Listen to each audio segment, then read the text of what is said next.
এই শুনছ? চলো যাই কালকে শ্বশুর বাড়ি যাই, অনেকদিন ধরে ভালো মন্দ খাই না। বাবা গো, আমার বাপ মা টাকা খরচা করতো না? যাম না ভাই, আমি জানলাম মাকে বছর একদিন শ্বশুর বাড়ি যাবো, আবার তো বাপ মা টেয়া খরচ হয়তো। তুমি তো তোমারটা বুঝো, আমার বাপ মাটা বোঝা লাগবো না? আমি তো যাই না, যাও লাগতো না। বছর একদিন যাই, তাও যদি কও যে বাপ মার টেয়া খরচ হইব, হ্যাঁ নিজের টাকা দিয়ে ভালো মন্দ খাও, শ্বশুর বাড়ি আশা করে বেরোতে হবে। নিজের টেয়া খরচা করে খাইতাম, গাড়ি ভাড়াতে যামু আমু, শ্বশুর বাড়িতে ভালো মন্দ খাইতাম, সমস্যা কি?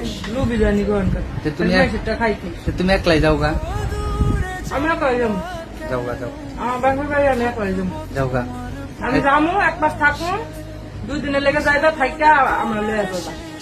যাও গা, তুমি গেলে আমি বাসায় একলা একলা অনেক মজা হবে। যাও।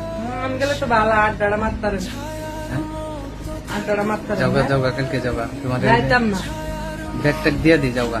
যাবো না।